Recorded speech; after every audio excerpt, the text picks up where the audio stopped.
Welcome to the Defense and Aerospace Report Daily podcast. I'm your host, Vago Muradian.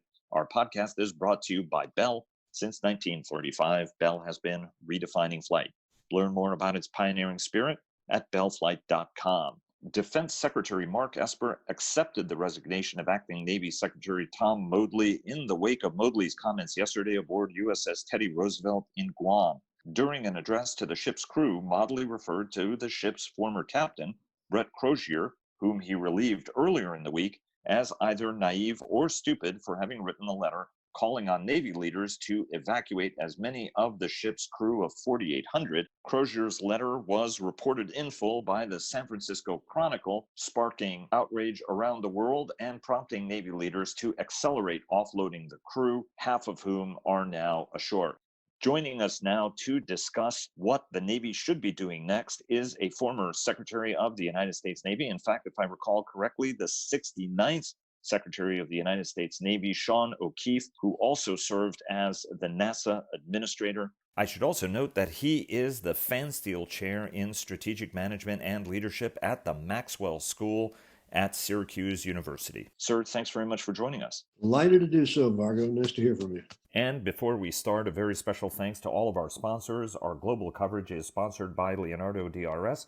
Northrop Grumman sponsors our weekly cyber report and broader cyber coverage.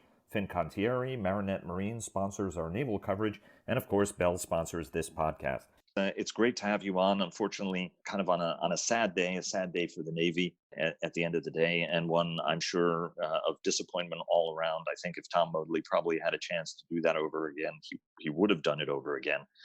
Talk to us a little bit about where the Navy needs to go next, because there were a lot of folks who are asking some very, very serious questions at the end of the day about this entire episode. An extraordinary thing where the commanding officer of an aircraft carrier puts out an impassioned letter. That letter leaks out. The Navy moves to try to evacuate as much of the crew of 4,800 after coronavirus broke out on the ship's decks. We spoke to Secretary Modly just week before last, and at that time it was 3 cases, and 3 cases became 94 cases, and then the crew began to be landed, and then we saw even more cases break out, and then we saw that Captain Crozier, after he was relieved of command, also tested positive for coronavirus. What do you think the next steps need to be here? Well, first and foremost, Vago, I think your summary is spot on here. This is a turn of events that just are unimaginable, and I have half of me is just really disappointed by the manner in which the leadership has been engaged on this whole issue to begin with, and the other half is just deeply saddened by the fact that the primary, the absolutely essential issue that has been pretty much ignored in all the coverage of this is the care of 4,800 folks who were aboard a vessel, and are still many of them aboard an aircraft carrier that is a virus-infected asset. And this is just unbelievable to see, the churn and the controversy over all the issues involved, and I think speaks to a broader set of concerns. And it's one that, as you've clearly suggested and alluded, what happens next?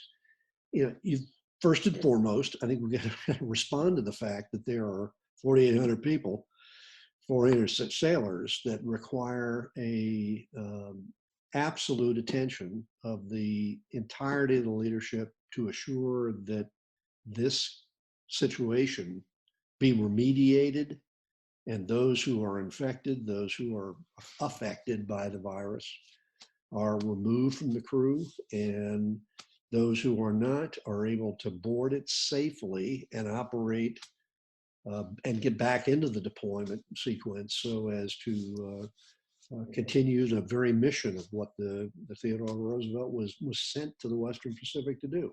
So I think that is job one.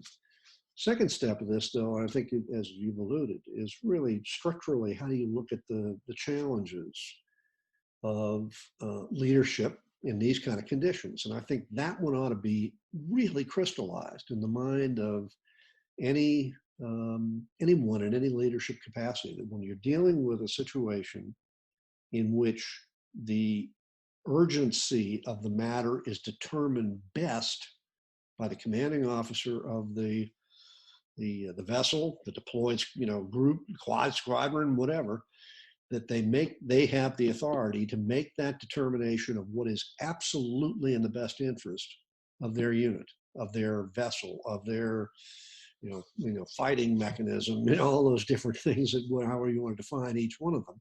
That is their primary responsibility, and you've got to give them the benefit of the doubt to make those calls, independent of whether or not the rule book, protocols, and everything else have been followed very explicitly. There will be a time to sort through those kinds of questions and make a determination about whether that was an appropriate means to respond to that situation was actually undertaken by the commanding officer. But until that time, there's got to be an addressing of exactly what the incident is that would motivate such behavior. And that appears to be pretty thin in this case. And it's one that I think the Navy leadership will take a real hard look at itself to think through that. And I'm very confident in the Chief of Naval Operations investigation that he commissioned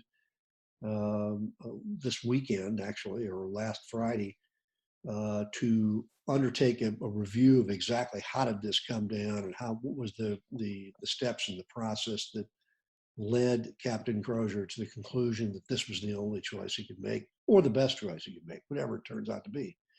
And that investigation, which was due out today, I guess, or yesterday, has been at least now considered to be just a few days away as they sweep up the conclusions of all this. So I think in that is going to be the beginnings of that kind of dialogue in the leadership, to come to grips with exactly what either broke down or indeed was availed as a matter of necessity, of urgency, because the attention wasn't necessary. And whatever that answer is, I am supremely confident that Admiral Gilday and the leadership will take that question on and begin to reconcile it within the service, because this is serious. This is something you simply can't have and tolerate going forward, is a continuous sequence of events just like this. So those steps, that's a lot to do in the course of the next Right. very foreseeable future moving forward, in order to respond to what otherwise should have been a singular focused proposition of responding to what the commanding officer of the deployed fleet was looking at and making a determination about and acting on a remedy to the problem that was identified, rather than the manner in which it was surfaced. And that's going to be step one. But all the way through this, I think there is going to be plenty on the plate for those kinds of issues to be taken on. Do you think, there are a lot of folks, I mean, this is a little bit like a Rorschach test, right? I mean, a lot of folks are looking at this and seeing what they want to see in this. For some, it's an indication of sort of broader problems, right? I mean, what was going on in the relationship, for example, between Captain Crozier and Rear Admiral Stu Baker, who's the carrier strike group commander, right? What were the dynamics that were happening there that may have propelled the captain to write such a note? And there are folks who look at this also in, how, for example, Secretary Moodley, right? Civilians obviously and rightfully are in charge in our system, but I think it was apparent that Admiral Gilday did not want to take that firing action as quickly as Secretary Moodley took it at the end of the day. From your standpoint, are there bigger and broader lessons here that stand out in your mind as you look at the situation? Well, I think the broadest of issues in this circumstance is a real self-examination within the service of the culture that would permit something like this to happen.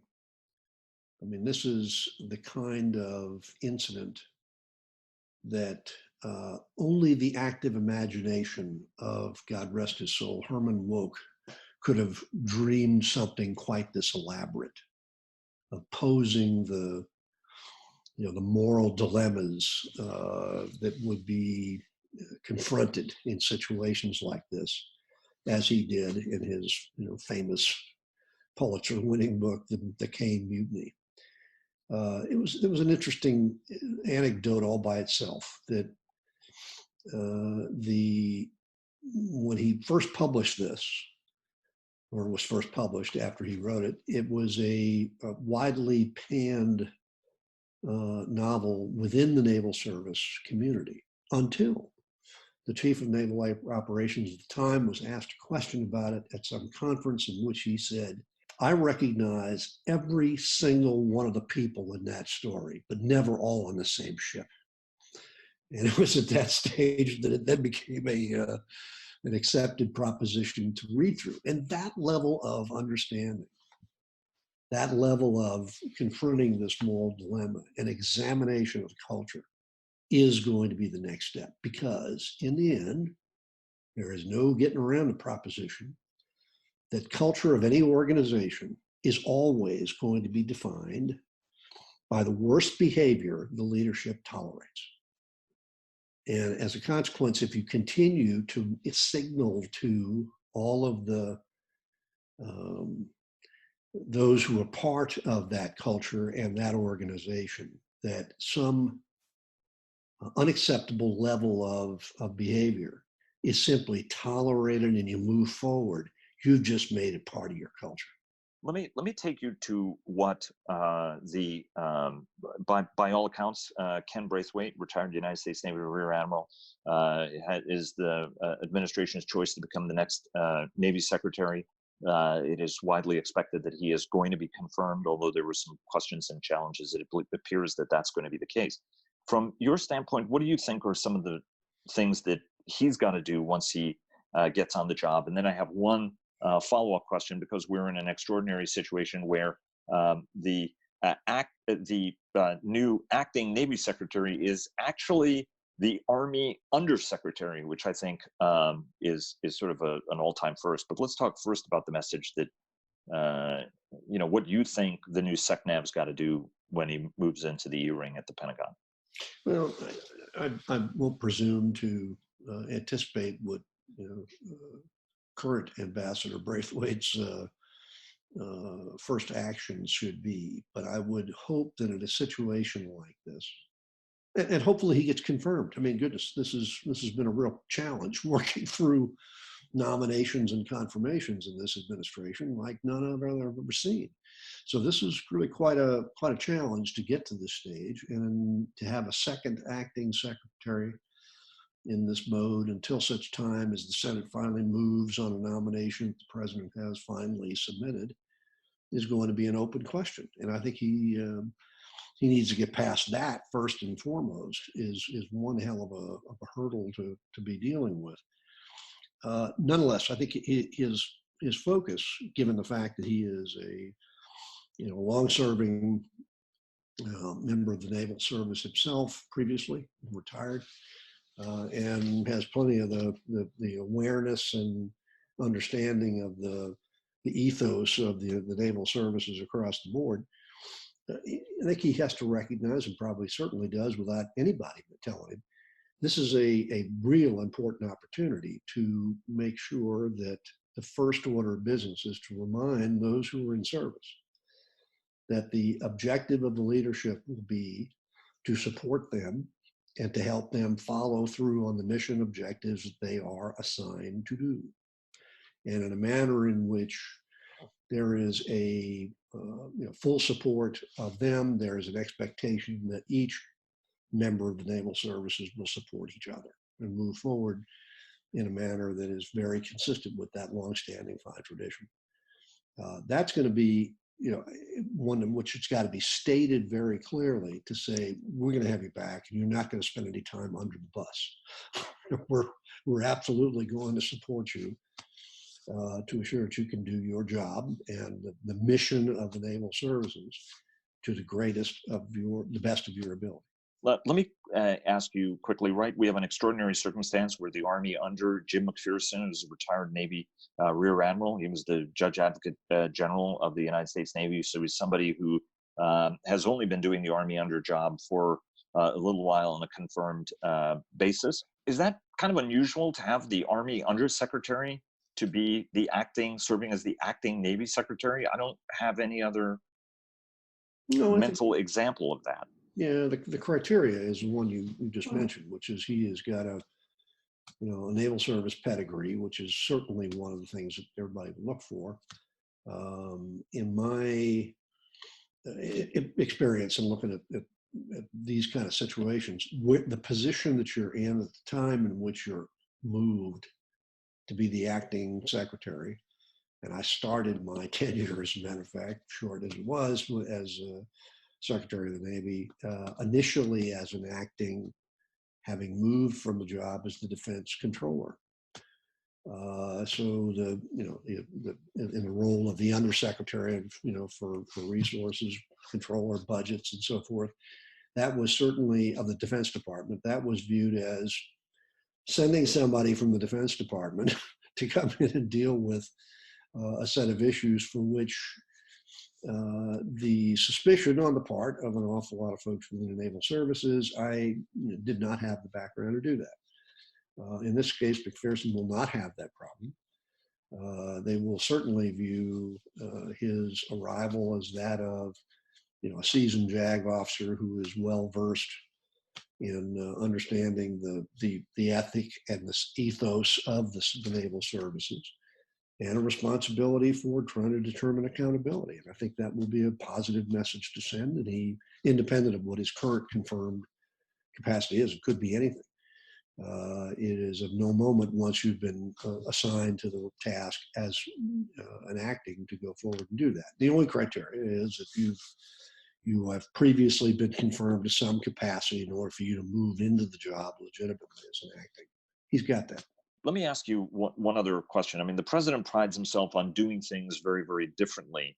Do you think that it's advisable for the president to reinstate Brett Crozier, as some people have sort of suggested that the president, I mean, could the president actually do it? And if he did it, what would it mean? Well, first and foremost, my bias is that is not something the president should do. And every time he's done it previously, has created a controversy in itself. Is that something he is empowered to do? Sure. He keeps demonstrating day over day that there is no limit to the kinds of things he can do. That said, is it the proper thing for the president of the United States to do? And the answer is no. In my mind, there is again, an accountability in this process that ought to be exercised. If that is something that is the Secretary of the Navy, the Chief of Naval Operations, any number of folks may want to consider, that's a different matter. And that in turn, as I've alluded in earlier parts of this discussion, are the kinds of things that I suspect the incoming folks will have at their disposal to consider and make that determination once they have read and really reviewed the investigation that Gilday commissioned just the other day and is going to be coming out relatively soon. So to the extent that appears to be a reasonable alternative, that can be done by multiple levels. But under no circumstances is it most appropriate that it emanate from the President of the United States. In about 30 seconds, if I can get your take on this, because it's now being reported that a fourth carrier has coronavirus aboard, a sailor aboard Nimitz has been diagnosed as well. I mean, what happens here if this spreads like wildfire across the force as it's spreading across the civilian community? How do we need to be thinking about this challenge for those of the folks in uniform who we care about and want them to get better, on the other hand, are core to our deterrent capability worldwide? This is a serious problem because this could spread across the deployed fleet like wildfire in no time. I mean, the close quarters that every vessel has for ship's crews, aircraft carriers are the most accommodating of all. All others, it would be even closer. And as a consequence, the challenge of trying to contain something like this and avoid the entire deployed fleet of being immobilized would be the objective. This is certainly, again, a reason to focus very specifically on what to do about the challenges on board the Teddy Roosevelt, that the next leader coming in here, replacing Secretary Modley, has got to focus on, is not only do you focus on the Teddy Roosevelt, but you think in terms of every other ship within the deployed fleet. And to the extent you can't solve this, you've got the prospect in no time at all of facing an immobilized capacity um, of the entirety of the deployed fleet if this is not contained very, very quickly. The instance that you were talking about that had you coming to the Navy was tailhook. And there's been a lot of discussion about the Navy's, some of its cultural challenges stemming from an overcorrection from tailhook. That at first the Navy leadership did not as appropriately or swiftly deal with the allegations of improper behavior and sexual assault at a time when women were playing a bigger role in the Navy and certainly starting to get aboard ship, and to normalize women serving as everybody else does in the Navy. And there's this sense that the Navy sort of overcorrected, that accountability became something that has become oppressive across the force, that somehow contributes, the fear of being held accountable gets to the point where it stymies leadership, makes people more micromanaging. Everybody is very, very concerned about what will happen that might derail their careers. And that's one of the things that drew admiration from some, that Captain Crozier put his crew ahead of his own interests, knowing that writing a letter like that is a terminal act by and large. As somebody who's lived through all of this as Navy Secretary, who came aboard in order to try to restore some order and to have sort of accountability, how do you sense all of this, having watched it for the last couple of decades? I'm not unfamiliar with that narrative from some who view and look at the challenges today as directly traced to that particular period of time. And I tend to disagree with it. I think that the larger message that came out of the tailhook incident, was first and foremost a definition of what constitutes and how it is imperative for leadership to call sexual harassment, assault, etc., for what it is. And that was something that, unfortunately, at that particular time, not just peculiar to the Naval Service. This was at the same time that a justice of the Supreme Court nominee was being vetted rather extensively over the same matter, and got through and was confirmed at just about the same period of time. There were any number of different issues that had boiled to a head at that time, for which that larger social question across the national debate really needed better definition and just declaration of what is the appropriate means to step up to this. And that, as a secondary matter, was the leadership challenge of the day, was those who did not feel that it was necessary to step up to correct that behavior, again, in turn then creates this situation in which the culture is defined by the worst behavior you will tolerate. And that's why it persisted year over year, day, week over week, et cetera, at the conference itself of the Tailhook Convention, as well as in terms of the behavior across the fleet. That ended. That's the part that did end. And in my mind, all things else that stem from this were secondary by comparison. Breaking glass ceilings and so forth, those were all important initiatives, but at the same time, was not central to this question. This was the secondary feature of what did then, in turn, evolved from this, I think, in many ways. And another one that was equally important was, again, the accountability of leadership to correct that behavior when they see it is inconsistent with what the ethic of the service is. And that wasn't done. There was no question that going through the investigation of all this, which unfortunately took the better end of a year, is exactly why this got dragged out for as long as it did and why it appeared to be pushing it under the rug. And that became yet another indictment on the service. So all those things, I think it would be, the narrative is incorrect for anybody who advocates and says that, gee, stemming from that period of time, that's what has made leadership that much more risk averse. I disagree with that completely. I think that is a one element of many aspects of it, and that is certainly not traceable in this case. If anything, it was a period of time and has since evolved, I think, impressively in a way that has very clearly assigned an understanding of the responsibility of leadership to be accountable for those actions and to, when you see behavior that is intolerable, to correct it so as to define the culture properly. Sean O'Keefe, thanks so much for joining us, sir. Really appreciate it, and welcome you back. As this is an issue we'd like to take a little bit of a deeper dive on, and certainly have your voice to contribute to the conversation. Thanks so much for joining us. Thank you, Margo. Nice to be with you as well.